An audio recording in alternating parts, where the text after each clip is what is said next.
सूबों की बात करते हैं कि सूबे बनने चाहिए, लेकिन सूबों के साथ एक और ये भी मामला है कि आप एडमिनिस्ट्रेटिव यूनिट्स की तरफ देख लें। आप अपनी जो ऑलरेडी एग्जिस्टिंग सूबे हैं उनमें अगर साउथ और नॉर्थ के ऊपर या डिविजन्स के ऊपर अगर आप देख लें तो वो रिसोर्सेज आप उन डिविजन्स में या उन यूनिट्स में की हद तक वो एलोकेट कर दें। कोई ब्रेनस्टॉर्मिंग किया आप लोगों ने? देखिए, अभी फिल वक्त हुकूमत की किसी भी लेवल पे हमारे जो है सूबों की फॉर्मेशन के हवाले से तो कोई डिस्कशन उस हवाले से नहीं है, लेकिन इसके लिए आपने बिल्कुल जिस तरह का पॉलिटिकल कंसेंसस की ज़रूरत है, बिल्कुल कॉन्स्टिट्यूशनल इश्यूज़ हैं जिस तरह आपने NFC अवार्ड का जिक्र किया उस हवाले से भी देखने की ज़रूरत है। सो मेनली आपको काफ़ी चीज़ें इसमें देखनी पड़ेंगी और इकोनॉमिक और एडमिनिस्ट्रेटिव वायबिलिटी को देखना पड़ेगा लसानियत की बुनियाद पर नहीं। सो आई एग्री। सर आपको कॉन्स्टिट्यूशन रीराइट करना पड़ेगा, ये आप ज़हन में रखिएगा, उसके बगैर ये हो नहीं सकती। दो कॉन्स्टिट्यूशनल अमेंडमेंट होगी, जाहिर बात है, पूरा कॉन्स्टिट्यूशन रीराइट करना पड़ेगा। जो आप 27वीं तरमीम कहते हैं ना, तो 27वीं तरमीम कोई एक सब्जेक्ट नहीं होगा, बल्कि वो बहुत सारी जो आइन की शिकें हैं उनको छेड़ना पड़ेगा, फिर आप यहाँ तक पहुँच सकते हैं। ब्रॉडर प्रोविजन जो आर्टिकल्स की हैं विद इन द कॉन्स्टिट्यूशन, उनको आपको बिल्कुल अमेंड करना पड़ेगा, फिर then you can pave the way for these amendments. उसी के लिए आपको पॉलिटिकल कंसेंसस चाहिए ना। तो पॉलिटिकल कंसेंसस अब नून लीग के पास 2/3 अक्सरियत नहीं है, इत्तेहादियों के साथ मिला के हुकूमत की अक्सरियत है 2/3। नून लीग के पास अक्सरियत है ही नहीं है, लेकिन फिर भी सब कुछ कर सकती है। इत्तेहादी हो साहब तो बिल्कुल कर सकते हैं, और कॉन्स्टिट्यूशनल अमेंडमेंट इत्तेहादियों की सपोर्ट के साथ ही पॉसिबल है, अदरवाइज मतलब आपके साथ अगर कल बैरिस्टर साहब भी वोट कर रहे हो तो मुझे सरप्राइज नहीं होगा। पाकिस्तान में सब कुछ पॉसिबल है।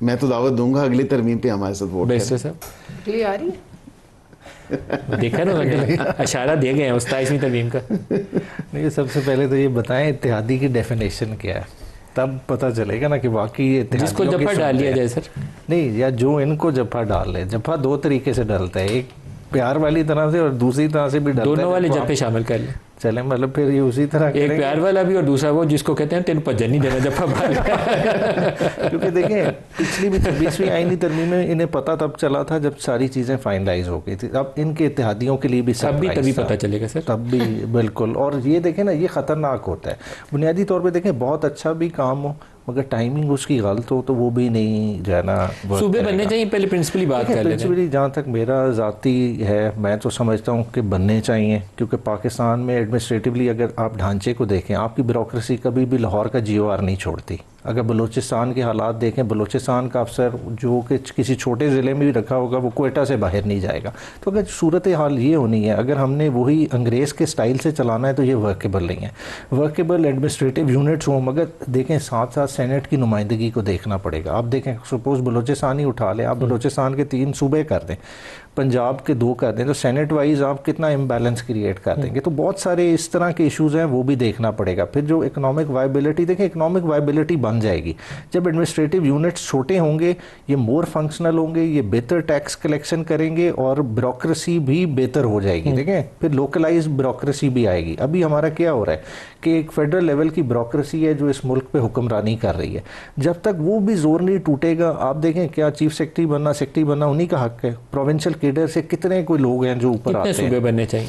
देखें एडमिनिस्ट्रेटिवली इसको फिक्स तो नहीं, अगर पंजाब के लिहाज से कहें, देखें हमारी गवर्नमेंट ने कमिट किया था, हमने वर्किंग साउथ पंजाब का सेक्रेटेरिएट भी बनाया, आज उसको ताला लगा हुआ है। कम अज़ कम एक्चुअली मैं इस पे गवाह हूँ इन चीज़ों का, मुख्तलिफ का सारी ऑन एयर बयान नहीं कर सकता, लेकिन उस वक्त आप लोगों की इंटेंट कोई अलहदा सूबा बनाने की नहीं थी, सिर्फ उस ग्रुप को एम्ब्रेस करने के लिए आप लोगों ने एक स्लोगन जो था उसको पॉपुलर स्लोगन देना था उस ग्रुप को, जो नून लीग के आपने बंदे 15-16 तोड़ने थे, मगर हम आपने बनाया और चला दिया। पहना सके क्योंकि हमारे पास उस तरह की मेजॉरिटी थी। देखें सूबे के लिए सबसे ज़रूरी क्या है कि उस सूबे से रेजोल्यूशन भी आपको चाहिए, फिर आपको मरकज़ में 2/3 चाहिए। हम तो अभी तो 4 सूबे हैं ना, क्या 10, 12, 14, 15, 20 कितने बने? ओवरऑल अगर पंजाब के लिहाज से देखें, पंजाब में 2 तो बनते हैं, 2 तो किसी को भी उसमें उभाम नहीं है कि साउथ और अपर पंजाब में बहुत ज़्यादा फर्क है। पंजाब को 3 हिस्सों में तकसीम कर दिया। 2 में तो कम से कम कर सकते हैं, अगर 3 में नहीं करते। 3 में अगर करें तो आपके जिस तरह से देखें, ये जो पोटवार रीजन है, पोटवार रीजन अपना कह सकते हैं कि हमारा हो, मगर देखें कुछ चीज़ें फिर बहुत ज़्यादा भी हो जाएंगी। कहीं तो आपने स्टॉप भी लगाना है अपनी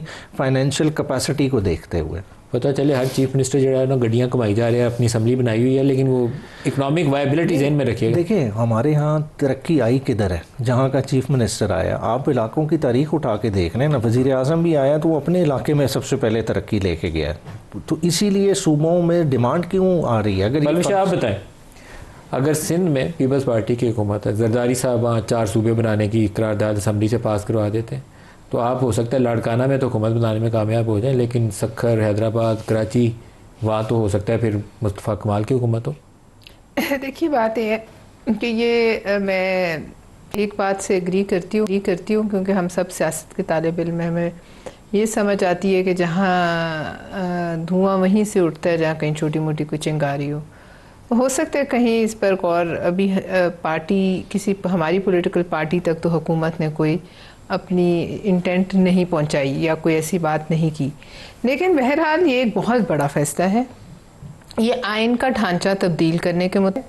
और जैसे आपने कहा कि आप एक ऐसा काम कर दें जिससे लसानियत में आगे ही हम इन मामलों में बटे हुए हैं, तो हम और मज़ीद बढ़ जाएं, और ऐसे माहौल में जहाँ हमें सिक्योरिटी चैलेंजेस हैं, और आप देखिए हमारे 2 सूबों में इन्हीं बुनियादों पर जो है ये चंद जो टेररिस्ट ग्रुप्स हैं वो एक्सप्लॉइट करते हैं सिचुएशन को, तो लिहाजा इसमें इत्तफाक राय पैदा करना कोई आसान काम नहीं होगा। इत्तफाक राय पैदा करना पड़े सबसे पहले, और फिर ये कि गौरतलब है कि आप किस बेसिस पे इसको कर रहे हैं। जैसे आपने कहा एडमिनिस्ट्रेटिवली अगर एक चीज़ अच्छी है तो फिर आप उसका एक तकाबली जायज़ा करेंगे कि ये आया आपकी लसानियत को बढ़ावा तो नहीं दे रही, ये आप में नफाक तो नहीं, वफाक को तो कमजोर दूसरा वायबल भी है या नहीं, कुछ रिसोर्सेज जनरेट भी कर सकते हैं, नहीं कर सकते। 50 चीफ मिनिस्टर्स अपने अपने प्रोटोकॉल लेके और 500 मिनिस्टर्स जो फिरते रहे और पीछे कुछ ना बचे। देखिए हमारा एक अपनी रिसोर्सेज तो वही है ना जो पाकिस्तान की हैं, उस पर क्या ये एक बहुत बड़ी एक्सरसाइज, इसको सोचना और इसकी फिजिबिलिटी बनाना भी बहुत बड़ी एक्सरसाइज है। फिजिबिलिटी तो नक्शे पे तो थोड़ी बन जाएगी,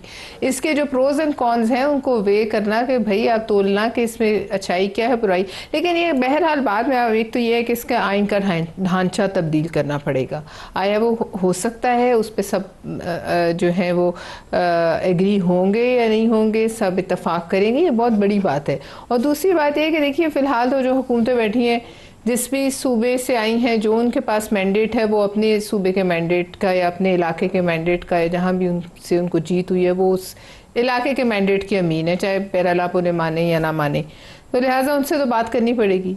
तो एक भी शिक तब्दील करनी होती है तो आपको 26वीं तरमीम के मौके पर याद है कि क्या हुआ।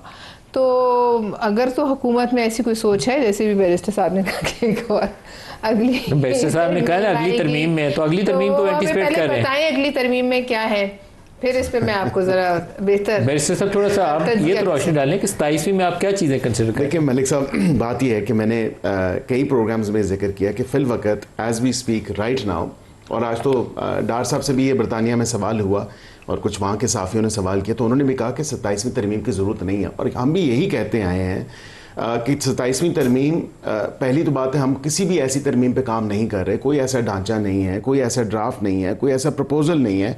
हाँ, अगर उसकी ज़रूरत महसूस की गई कि कानून के अंदर या आइन के अंदर कोई तब्दीली लानी है, कोई चेंजेस लानी है, कोई अपडेट्स लाने हैं, तो सबसे पहले हम हुकूमती लेवल पे काम करेंगे, फिर इत्तेहादियों के साथ मशावरत करेंगे। जब तक वो कंसेंसस रीच नहीं होगा, और ब्रॉडर कंसेंसस रीच करने की ज़रूरत है। बिलावल साहब ने भी यही बात की, बिलावल साहब ने भी यही कहा कि मेरे से किसी वज़ीर ने, किसी पार्टी के मेंबर ने, किसी पार्लियामेंटेरियन ने रब्ता नहीं किया, वज़ीर आज़म ने रब्ता नहीं किया, क्योंकि किसी आइनी तरमीम पे काम हो ही नहीं रहा। अता तारर साहब ने भी उस दिन एक शो में यही बात की कि हम किसी तरमीम पे काम नहीं कर रहे, अगर काम हुआ तो बिल्कुल आउट इन दी ओपन होगा, डंकी की चोट पे होगा, खुल खुला के हम आइन के ऊपर जो तरमीम लाएंगे उसके ऊपर काम होगा।